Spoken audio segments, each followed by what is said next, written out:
नमस्कार, बहुत स्वागत आप तमाम दर्शकों का। मैं हूं आपके साथ हेमंत कुमार और आप देख रहे हैं आपका पसंदीदा कार्यक्रम 5 का प्रहार। आज का मुद्दा है समरावता कांड, प्री प्लान्ड या आकस्मिक। क्योंकि टोंक के देवली उनियारा विधानसभा क्षेत्र में उपचुनाव की वोटिंग के दौरान समरावता गांव में हुए थप्पड़ कांड की गूंज देश भर में सुनाई दे रही है। नरेश मीणा को आज वीडियो कॉन्फ्रेंसिंग के जरिए पुलिस ने निवाई कोर्ट में पेश किया। नरेश मीणा को 14 दिन की न्यायिक हिरासत में भेज दिया गया है। नरेश मीणा की गिरफ्तारी के बाद इस इलाके में बवाल हुआ था और इस मामले में अब एक के बाद एक नए खुलासे भी हो रहे हैं। जिला कलेक्टर सौम्या झा ने कहा कि बाहर से आए समर्थकों ने पत्थरबाजी की और आगजनी की। पॉलिटिकल सिक्का जमाने के लिए यह सब हुआ। जिला कलेक्टर ने यह माना कि स्थानीय जो ग्रामीण हैं उनकी कोई गलती नहीं है, लेकिन बाहर से आकर के लोगों ने यहां पर माहौल बिगाड़ा। यह प्री प्लान था और इधर इस पर सियासी बयानबाजी तेज हो गई है। कांग्रेस के नेता और पूर्व मुख्यमंत्री अशोक गहलोत ने कहा कि यह घटना बताती है कि राजस्थान का माहौल आखिर कैसा है। वहीं बीजेपी ने कहा कि सरकार का कोई फेल्योर नहीं है, सरकार ने तत्परता से कार्रवाई की। आज इसी पर चर्चा करेंगे कि क्या यह प्री प्लान था, किसने की थी साजिश, कौन है इसका जिम्मेदार और इस घटना से सबक क्या लिए जाने चाहिए। पहले देखिए ये रिपोर्ट।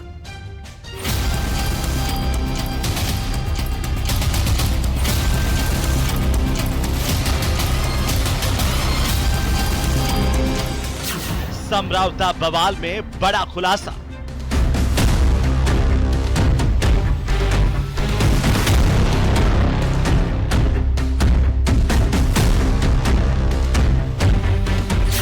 जिला कलेक्टर का बयान, बाहरी लोगों की प्लानिंग ने बिगाड़ा माहौल। तो ये चीज सामने आ रही है कि नरेश मीणा और उनके आसपास जितने भी समर्थक बैठे थे वो बाहर के लोग थे और वो प्री प्लान्ड मैनर से आए थे। नरेश मीणा के आरोपों पर कलेक्टर का जवाब।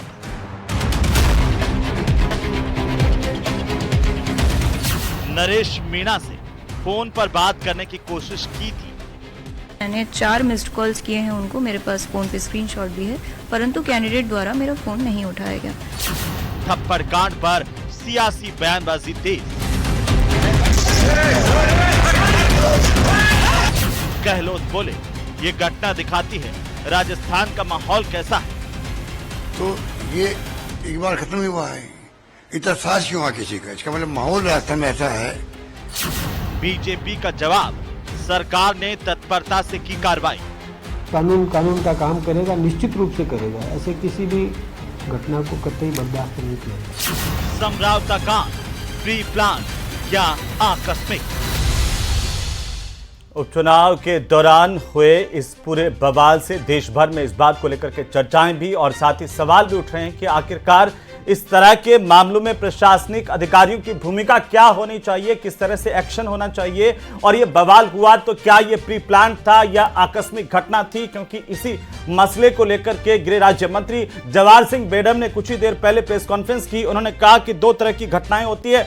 एक घटना ऐसी होती है कि वो आकस्मिक होती है और दूसरी होती है प्री प्लान घटना, और ये आकस्मिक घटना थी। आज हम इसी को लेकर के बात करेंगे। हमारे साथ प्रदेश की सबसे बड़ी डिबेट का हिस्सा बन रहे हमारे मेहमान। सबसे पहले परिचय करवा दूं, लक्ष्मीकांत पारिक भारतीय जनता पार्टी के प्रवक्ता हमारे साथ मौजूद हैं। प्रियदर्शी भटनागर हमारे साथ हैं, कांग्रेस पार्टी के प्रवक्ता।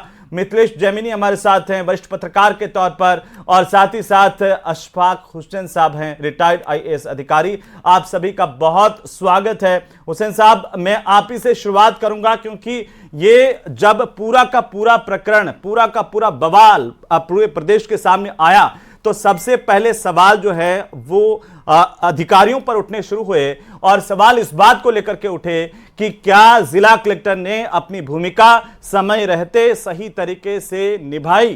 क्या जिले के बाकी अधिकारियों ने भी अपनी भूमिका सही तरीके से निभाई? और अगर नहीं निभाई तो समय रहते निभाते तो यह घटना नहीं होती। आप कैसे देखते हैं? क्योंकि एक प्रशासनिक अनुभव आपको है, उस मौजूदा वक्त में जिला कलेक्टर की भूमिका क्या होनी चाहिए थी और जो सौम्या झा मौजूदा जिला कलेक्टर हैं उनकी भूमिका क्या रही?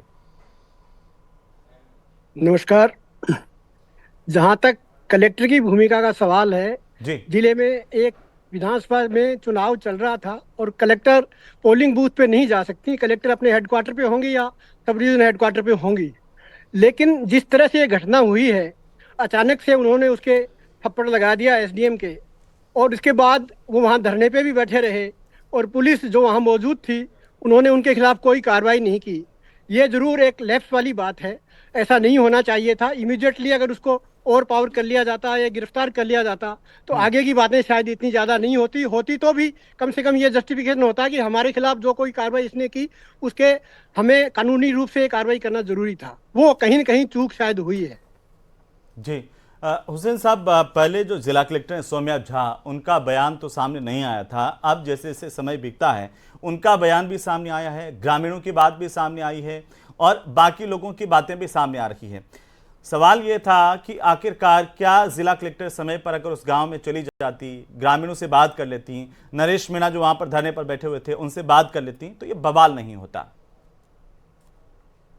गांव में पहले से बाइकाट का कॉल दे रखा था और मैं नहीं समझता कि प्रशासन ने उनसे कोई बातचीत नहीं की या कार्रवाई नहीं की होगी। कुछ न कुछ इंतजाम जरूर किए होंगे, लेकिन जो थप्पड़ कांड हुआ है वो आकस्मिक लगता है देखने में, और उसके बाद जो कार्रवाई हुई उसको अवॉइड किया जा सकता था।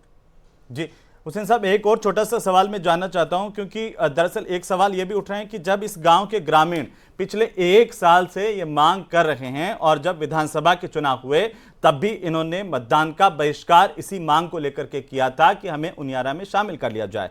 उनका यह आरोप है कि प्रशासन ने इस दौरान उनसे ना तो बातचीत की। आपको क्या लगता है कि ये एक कम्युनिकेशन गैप होने की वजह से ये परिस्थितियां बनी कि नरेश मीणा को भी मौका मिल गया चुनाव के दौरान, इस बार वो वहां पर उनके बीच में चले गए और उनकी मांग को लेकर धरने पर बैठने की उन्होंने बात कह दी?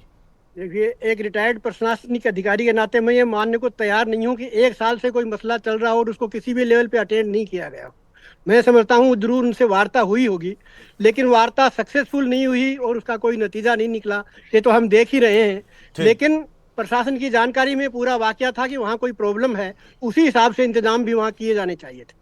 जी, मैं आता हूं आपके पास में सर, आप हमारे साथ बने रहिए। लक्ष्मीकांत पारिक हमारे साथ हैं, भारतीय जनता पार्टी के प्रवक्ता। लक्ष्मीकांत पारिक साहब, सीधा साफ और स्पष्ट सवाल ये कि क्या आप ये तय कर पाए हैं कि ये घटना आकस्मिक थी या प्री प्लान थी?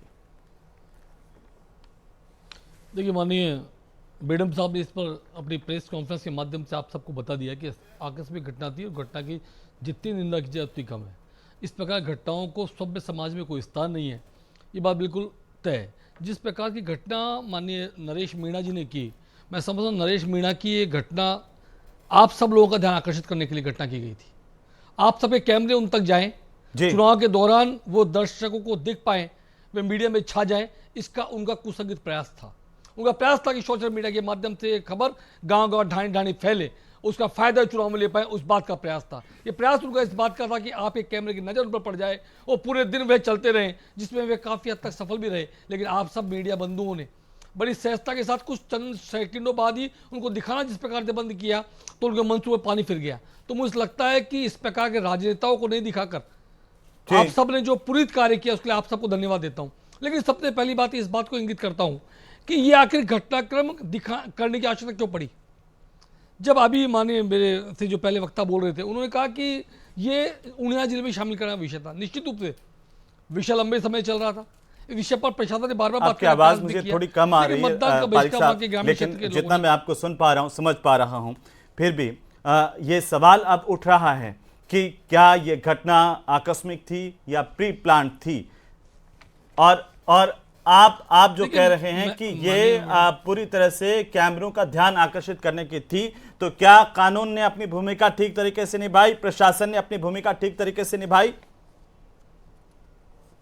देखिए, निश्चित रूप से कानून ने अपने प्रकार निभाने का पूरा ढंग से प्रयास किया। हो सकता है किस छोटी मोटी चूक इसमें रही हो, ऐसा हो सकता है, संभव भी हो सकता है। लेकिन मेरा मानना है इसी तौर पर जिस प्रकार से घटना होने के बाद और घटना को तेजी से रोकना और घटना के बाद इसको सोशल मीडिया के माध्यम से जगह जगह नहीं फैलने देना, ये प्रशासन ने पहला काम किया। पहला काम प्रशासन किया, नरेश मीणा के खिलाफ कड़ी कार्रवाई की और कड़ी कार्रवाई का संदेश देने का काम किया कि चाहे कोई भी व्यक्ति, कैसा भी, कितना बड़ा व्यक्ति, उसके खिलाफ कार्रवाई होगी। देखिए, जिस प्रकार की घटना की जाए, जिससे मैं समझता हूँ कि जहाँ कहीं भी लोकतंत्र है, शिक्षा उसका मूल बनता है। किसी शिक्षित व्यक्ति से इस प्रकार की उम्मीद जो घटना की उसको किया जाना, ऐसा लगता है कि बेईमानी है। तो मैं समझता हूँ नरेश मीणा ने खुद ने घटना सोच समझ कर की, लेकिन अप्रत्याशित तौर पर की, आप सबका ध्यान आकर्षित करने के अभी लिए किया। अशफाक साहब कह और रहे सीधे थे, तौर पर आप तो सिर्फ कह रहे और हैं कि ध्यान आकर्षित करने के लिए हर नेता चाहता है कि चुनाव में ध्यान आकर्षित हो, लेकिन प्रशासन की भी अपनी एक भूमिका जिम्मेदारी होती है सर। और ये सवाल इसलिए पूछ रहा हूं मैं आपसे क्योंकि सौम्या झा जो कि जिला कलेक्टर हैं टोंक की, उन्होंने कहा कि ये घटना प्री प्लान थी और पहले से नरेश मीणा अपने समर्थकों के साथ इस प्लान करके इस घटना को समरावता गांव गए, वहां पर धरने पर बैठे और इस तरह से कारित किया। और उसके कुछ घंटे बाद में, अभी कुछ ही देर पहले, प्रदेश के गृह राज्य मंत्री जवाहर सिंह बेडम जब पत्रकारों से बातचीत कर रहे थे, उन्होंने ये कहा, और मैं उनके शब्द से दोहरा देना चाहता हूं, उन्होंने ये कहा कि दो तरह की घटना, जब उनसे सवाल पूछा गया, उन्होंने कहा कि दो तरह की घटनाएं होती है, एक तो प्री प्लान होती है और एक अकस्मात होती है। ये अकस्मात घटना थी, तो क्या सरकार के बीच में और आपके स्थानीय प्रशासन के बीच में कोई संवाद की कमी है सर, कि आप ये पता नहीं कर पा रहे कि अकस्मात हुई थी या प्री प्लान थी, और प्री प्लान थी तो रोक पाने में क्या ये प्रशासनिक फेल्योर था सर? देखिए दोनों चीज़ों में बड़ा फर्क है। बेसिकली माननीय कलेक्टर महोदया ने जिस प्रकार का अपना वक्तव्य दिया है वह अपनी जगह पर है, माननीय बेडम साहब ने जिस प्रकार वक्तव्य दिया अपनी जगह पर है, दोनों अपनी जगह पर ठीक है। माननीय बेडम साहब ने जिस प्रकार से कहा कि घटना आकस्मिक, निश्चित रूप से उस दिन चुनाव का दिन था, चुनाव के दिन वहां पर जाकर उस घटना को प्री प्लान 2 दिन पहले, 4 दिन पहले, 6 दिन पहले नहीं किया गया था। ये प्लान कुछ क्षणों का प्लान था जो कलेक्टर महोदय कह रहे हैं। ये प्लान किया और दोनों बहुत जिम्मेदार व्यक्ति हैं। प्लान किया गया, एक सरकार का चेहरा है सर और एक प्रशासन का चेहरा है जिनके कंधों पर जिम्मेदारी थी। और अगर आप कह रहे हैं कि दोनों सही थे तो उसकी भरपाई कौन करेगा? इसका जिम्मेदार कौन होगा जो पूरे गांव के घर उजड़ गए, कई लोगों के बेटे आरोपी बन गए और कई युवाओं की जिंदगी अब कोर्ट के चक्कर काटते हुए बीतेगी? पहले हम बाइट सुन लेते हैं, वो बयान सुन लेते हैं जो बेडम साहब ने कहा है, क्या उन्होंने शब्द से कहा है, आप भी जरा सुनिए और तय कर लीजिए। इसके बाद मुझे एक बार मौका दीजिएगा। बिल्कुल बिल्कुल दूंगा सर, बोलिए। आप ये तो मानेंगे आपका इंटेलिजेंस फेल्योर है, आप राज्य मंत्री हैं। देखिए, एक तो प्री प्लान घटना हुआ करती है, एक अकस्मात घटना हुई। ये घटना अकस्मात हुई थी और अकस्मात घटना के बाद जो माहौल खराब हुआ वो दुर्भाग्यपूर्ण है। और निश्चित रूप से जिस स्तर पर नेग्लिजेंसी, अनदेखी और अपराध को बढ़ावा देने की घटनाएं हुई है या क्रियान्वित हुई है, उन सब लोगों की जांच करके जो भी दोषी होंगे उसके खिलाफ कार्रवाई होगी। लक्ष्मीकांत जी, सुन लिया आपने?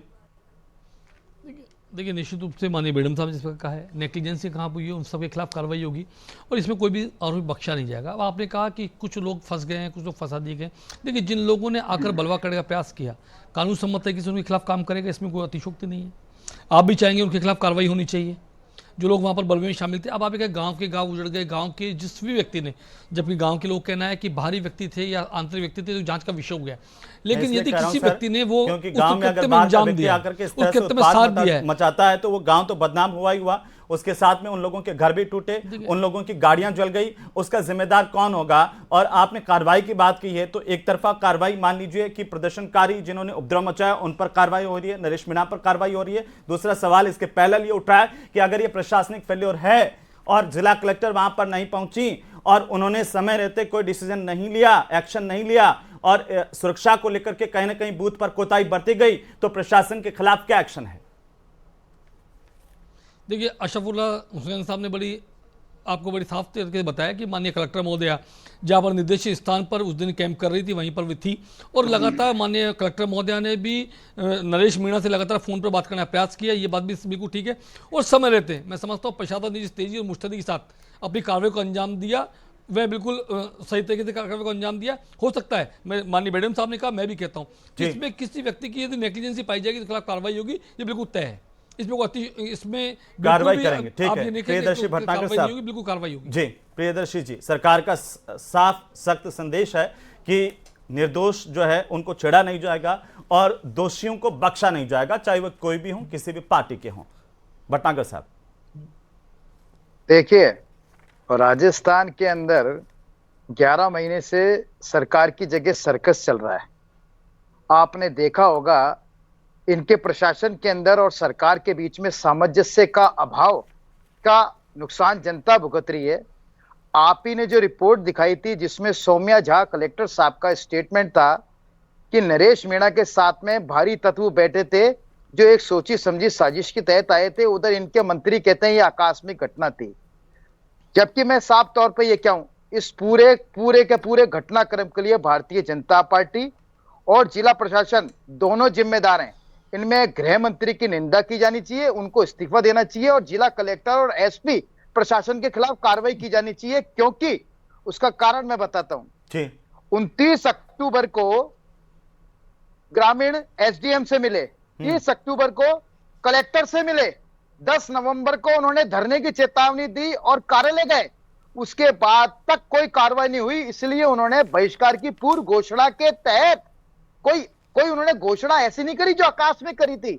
उन्होंने बहिष्कार की घोषणा 29 अक्टूबर को कर दी थी। 29 अक्टूबर को एसडीएम से मिले। पिछले विधानसभा चुनाव में भी बहिष्कार किया था सर।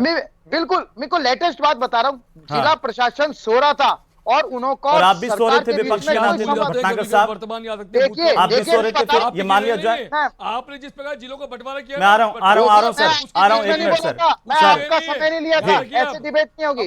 आपका समय नहीं होता, आपने बात कही तो आपकी गलती थी ये। आपको इस्तीफा देने चाहिए। आपने राजस्थान के हाथ में मुख्यमंत्री सरकार टोटल फेलियर है, टोटल फेलियर है।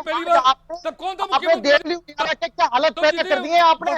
नरेश, ठीक है, वापस आता हूं आप दोनों के पास वापस आऊंगा। जमीनी साहब जरा बताइए कि एक तरफ गृह राज्य मंत्री हैं जवाहर सिंह मैडम, उनका बयान अलग है, वो मानते हैं कि आकस्मिक घटना थी। एक तरफ जिला कलेक्टर हैं जो मानती हैं कि ये प्री प्लान था, कहां पर चूक हुई, क्या ये सवाल वाजिब है कि कहीं ना कहीं इंटेलिजेंस फेलियर हुआ, क्या प्रशासनिक फेलियर हुआ? जमीनी साहब बोलिए, सरकार कह रही है कि हम कार्रवाई करेंगे, बोलिए न्याय मिलेगा लोगों को? देखिए, सबसे इम्पोर्टेंट चीज ये है, रुक जाइए भटनागर साहब, आ रहा हूं सर। साहिबा का ये बयान, जिला कलेक्टर साहिबा का ये बयान कि बाहरी लोग थे तो चुनाव के जो 48 घंटे पहले बाहर के लोगों को जिला छोड़ देना चाहिए था। तब आपका प्रशासन क्या आंख मूंद के सो रहा था, भांग पी के सो रहा था? बाहर के लोग वहां क्या कर रहे थे? इसका मतलब जिला कलेक्टर पूरी तरह फेल्योर है।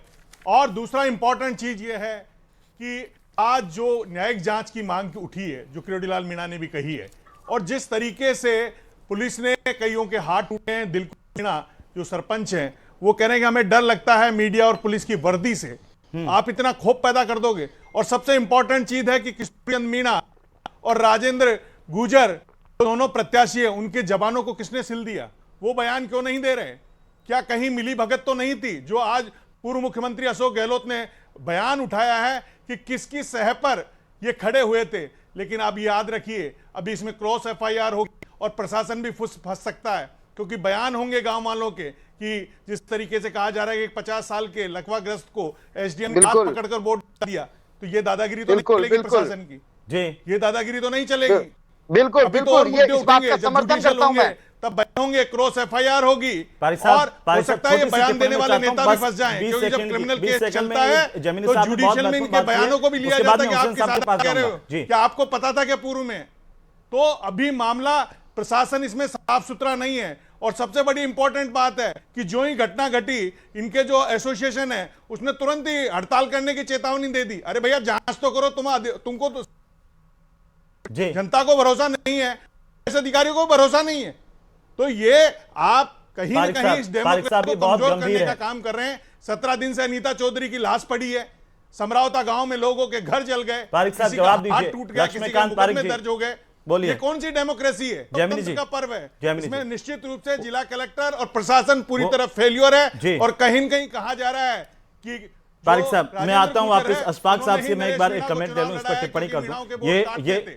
ये जमीनी साहब आपने जो बात कही है, और जो सरकार और जिला कलेक्टर के बीच में भी एक संवाद नहीं है, एक बात निकल करके अशफाक साहब नहीं आ रही है, इससे क्या मालूम पड़ता है? क्या सरकार के बीच में और जिला कलेक्टर जो स्थानीय लोकल प्रशासन है उनके बीच में कोई संवादहीनता की स्थिति है, या स्थानीय प्रशासन ने कोई चूक की कि बाहर से कोई व्यक्ति आ गए और वो उपद्रव करके चले गए, लोकल एडमिनिस्ट्रेशन जो है बैठा हुआ देखता रहा? देखिए, इसमें कई बातें एक साथ आ रही हैं। जैसा जेमिनी साहब ने अभी कहा, चुनाव के 2 दिन पहले जब प्रचार बंद हो जाता है तो बाहरी व्यक्तियों का प्रवेश भी निषेध हो जाता है। इसलिए बाहरी व्यक्ति का वहां होना और प्रशासन को पता नहीं लगना, ये तो प्रशासनिक फेलियर है ही है। दूसरी बात, जिला प्रशासन के सामने ये मसला करीब 1 साल से चल रहा था और इतना ज्वलंत मुद्दा था तो इसका समाधान चुनाव से पहले किया जाना था। ये भी प्रशासनिकी में फेलियर मानता हूँ। तीसरी बात, वो आदमी एसडीएम के थप्पड़ लगाने के बाद वहीं धरने पे पूरे दिन बैठा रहा, ये पुलिस प्रशासन का बहुत बड़ा फेलियर मानता हूँ मैं। इसमें कुछ जोड़ना चाहते हैं आप प्रियदर्शी भटनागर जी विपक्ष के नाते, और जयमिनी साहब का भी सवाल कि वहां के जो नेता हैं, जो लीडर हैं आपकी पार्टी के, कोई बोल नहीं रहा सर? देखिए, सबसे पहली चीज जयमिनी साहब ने जो बोला है वो बिल्कुल निष्पक्ष और सटीक बात बोली है, मैं उनका पूरा पुरजोर समर्थन करता हूं। ये बात भी सही है कि आप वाले नेता भी मिले हुए हैं। मैं आपको क्लियर कर दूं ना, उन्होंने मिलने की बात बताई वो मैं क्लियर कर दूं। छोटे लाल मीणा को जबरन 50 साल के लकवाग्रस्त व्यक्ति को जबरन बीएलओ हरीश मीणा के द्वारा वोट डलवाया गया था। जब पूरा गांव बहिष्कार कर रहा था, आप जबरन वोट कैसे डलवा सकते हो? ये प्रशासन की गलती थी, इस पे कार्रवाई होनी चाहिए। एक बात मैं समर्थन करता हूं। दूसरी चीज, माननीय अशोक गहलोत साहब ने कहा कि नरेश मीणा जो कांग्रेसी थे और कांग्रेस कैंडिडेट भी मीणा है, इसलिए कांग्रेस को हराने के लिए भारतीय जनता पार्टी ने सुनियोजित साजिश के तहत। सर मेरा सवाल तो ये है कि 1 साल से लोग मांग कर रहे थे और इतना सब कुछ हो गया, आप कहां थे? आप कहां थे विपक्ष के तौर पर, या विपक्ष है ही नहीं?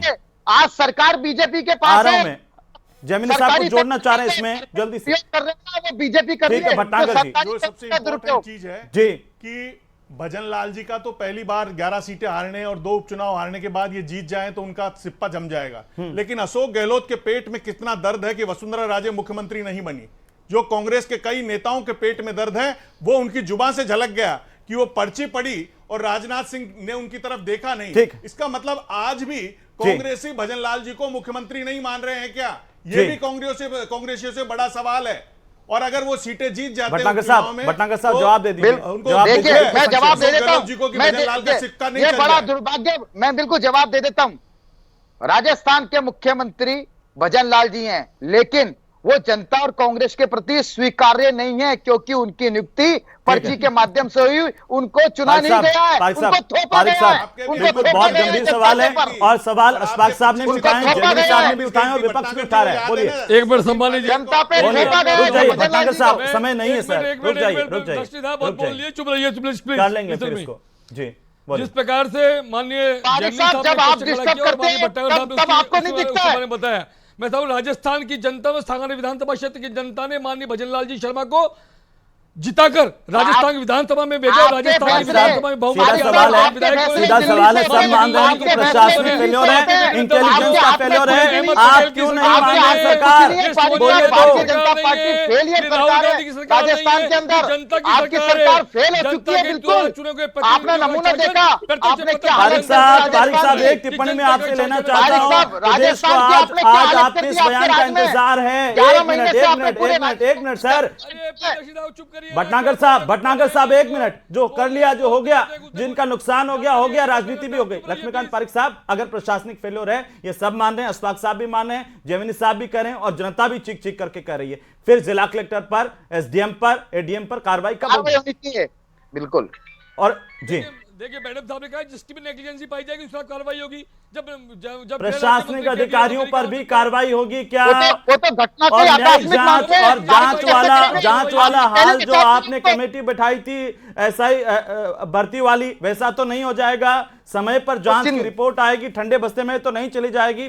अरे बिल्कुल, न्यायिक जांच की बात की, न्यायिक जांच होगी, सीधे तौर पर बात होगी, और जिसकी भी नेग्लिजेंसी पाई जाएगी उसके खिलाफ